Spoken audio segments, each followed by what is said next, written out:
நீ என்னுடையவன் என்று சொன்ன பிறகுதான் கர்த்தர் சொல்லுகிறான் உன் வாழ்க்கையில் என்ன வரும்? சோதனை வரும்.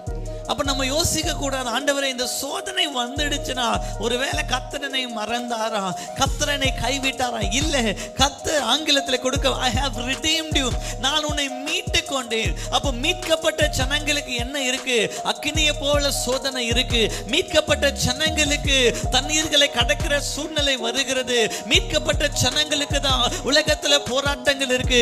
ஆனா கர்த்தர் இயேசு கிறிஸ்து சொன்னா, நீங்கள் திடம் கொள்ளுங்கள், நான் உலகத்தை ஜெயித்தவனாய் சிங்காசனத்தில் வீற்றிருக்கிறேன். உங்களுக்காக யுத்தம் செய்கிற தேவன், உங்களுக்காக பரிந்து பேசுகிற தேவன், அவர் இன்றும் ஜீவனோடு கூட இருக்கிறார். உங்களுடைய வாழ்க்கையில எத்தனை சோதனைகள் வந்தாலும் உங்கள் மீட்பர் உயிரோடு கூட இருக்கிறார். உங்கள் மீட்பர் உங்களுக்காக யுத்தம் செய்வா, உங்களுக்காக பரிந்து பேசுவா, உங்களை கைவிடாத தேவன் ஒருவர் இந்த காலையிலே நம்ம மத்தியிலே உலாவிக் கொண்டிருக்கிறார். சபையே, நீங்கள் தேவனுடைய வார்த்தையை பற்றி கொள்ளுங்கள்.